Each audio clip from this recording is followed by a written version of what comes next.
I am not ready for this video. Have no fear, your hero is here. My super sense is telling me that danger is near. I'm getting close to you so I can watch your back. A villain's on the loose and he's ready to attack. Pumped up, ready to go. Hey guys, happy Valentine's Day, or close enough. This video is going up on the Sunday before Valentine's Day, but obviously I'm not going to be putting up a video on Valentine's Day because it's on Wednesday this year. And unfortunately, I'm not going to be putting out a video next weekend because I'm actually going to be out of the country and I'm not going to be bringing my laptop. So sorry about that, there will not be a video next week, but I will be videoing everything I'm doing, so that will go up on the weekend after, so you'll see what I've been up to. So you did read the title right. I do actually have 2 horror roommate stories. There will not be a third because I do not plan on having another roommate. I do quite enjoy living with Ross. He is not always the perfect person to live with, but neither am I. He does all the cooking, which is really nice. I absolutely hate it. So the story begins at the end of grade 12 where I'm planning on moving to Saskatoon, so I gotta find roommates and where I want to live and all that fun stuff. So in that time I did make 2 really close friends, Erin, and I'm just gonna call the other one Julia just because I'm not in contact with her anymore and I feel awkward saying her name. But 2 really close friends. So we decided that we wanted to move in with each other, and I was super excited to move in with them, living with my besties in the big city, getting into some teenage shenanigans. So I think things would have worked out a lot differently if it was just us 3 living together.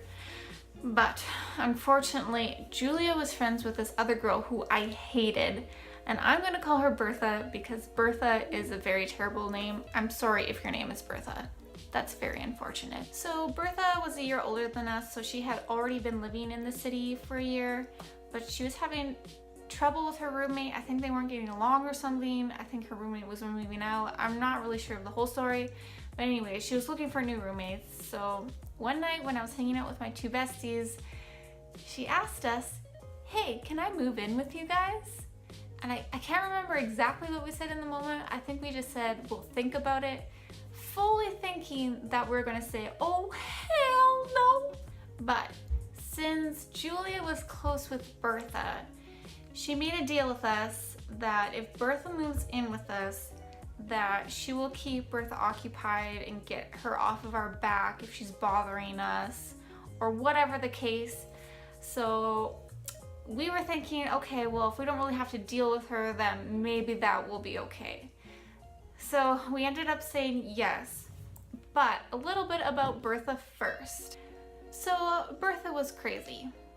No, like literally crazy. She told me that when she was little, she had a moral dilemma and then her personality just split.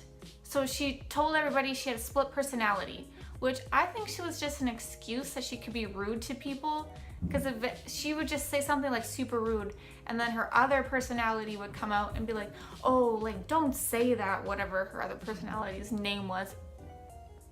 And this person's gonna be living in my house. So I actually didn't do any of the house searching myself. That was, I think, Erin and Julia's. I think they were kind of doing that together, but they couldn't find a 4-bedroom house, but we did find a 5-bedroom house that was actually really close to the university, within walking distance. I just walked to the university, which was really nice, but that meant that we had to find another person to live with us. So we brought on another person to live with us, so there was gonna be 5 girls living in a tiny house, and then throw in a crazy person. So whatever reason, we thought it was a good idea if Bertha put her name on the lease because she was older and had experience with it, which I now know that was a very bad mistake, but I will get to that. So I don't really know how things went chronologically. It was a long time ago and so many things happened. But I'm gonna start off by saying that we all made a pact that we were gonna stay in this house for 1 year And then after that, maybe we can decide if we want to move out or anything like that. Just because if somebody moves out, then we have to pay extra rent, and that's not really fair. But Julia ended up moving out before the year was over. So we had to pay extra rent for her, and then we have to find another person to replace her. And the whole reason we said yes to Bertha living with us was because Julia said that she was gonna be there and take her off of her back, but now she's gone, and it got so much worse, guys. It got so much worse. Now, Bertha had a lot of financial issues, so she did end up eventually finding a job, which she got fired for 2 weeks later at Canadian Tire. So, first thing I'm gonna talk about, there was some groceries that was shared between all of us, like milk and eggs and rice and potatoes, or just whatever that we all kind of used. So then one person would buy that particular week, and then we would take that off of our rent money, because Bertha would never pay for groceries. Instead of her paying for the groceries and then us paying her for rent, it just made more sense to just do one transaction. So that'll come in later, just know that for now. Another thing, our kitchen was really small for how many people that were living in that house, and there was no dishwashers, so we were responsible for washing our own cutlery and plates. But it always seemed like there were so many dishes, and it seemed like we didn't know exactly who was doing this, but I really think that it was Bertha. And I wish we had like a camera set up, because everybody denied that they did their dishes. And eventually Bertha threatened to kick us out of the house because we weren't doing our dishes, even though I'm pretty sure it was her. So whatever. So while we were living in this house, Bertha ended up getting a boyfriend, and this boyfriend kind of just moved in, or at least was there all of the time without paying rent. I think eventually he did move in all of his stuff and was paying rent, but for the first like however many months he wasn't paying anything. That was pretty frustrating.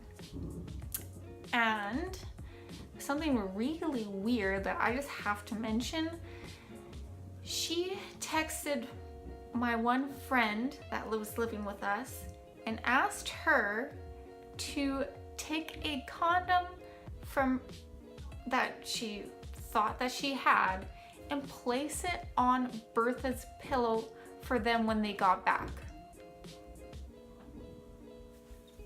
I'm sorry, come again? So after this, apparently I never heard it because I was living in the basement, but my friend told me they would have very loud shower sex. So thank you that I never heard it. One time I got a text from Bertha while I was out of town, and she asked me if she could take the money that was sitting on my bed, that was actually my tips from my job, and she would use that money for gas so she could drive home to her parents, because she didn't have enough money to get there. And I was a very nice person at this point. I still think I'm a very nice person. I just don't let people me anymore. But I said, yes, as long as you pay me back. So she took all of my money off of my bed and used it. And did I see that money again?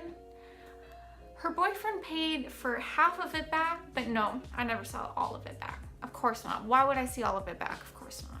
And then later, when it was time to renew our lease, she told us that the landlord had raised rent and we all had to pay extra money, which we didn't think anything of. Of course, the landlord has the right to raise the rent. And we found out later that she had lied And the reason she did this was because she said that we weren't paying her enough money for rent. So she was going to raise the rent and then pocket the rest of the money. Now bear in mind, we were paying her exactly the right amount that we were supposed to because she wasn't paying for any of the groceries that was communal. Does that make sense? Does that make sense? Am I crazy? Anyways, whenever Bertha is brought up in conversation with the people that I lived with, we all think she's a real bitch. And we don't like to think about her very much because, at least when I talk to Erin about Bertha, she gets so angry, she gets hot. Yep, so Bertha was a liar, a crazy person, and she actually drove Julia out. We found that out later that Julia just couldn't take it anymore and left. She left us. But anyways, guys, I'm gonna leave it there. I hope you enjoyed. If you liked these crazy story time videos, then please leave a like. I definitely have more videos if you like them. Not any more crazy roommates, but I do have some other videos for you guys. But unfortunately, I will not see you guys next weekend. I will see you guys the weekend afterwards. I'm sorry about that. Not much I can do at this point. But I will see you guys in 2 weeks. Bye, guys.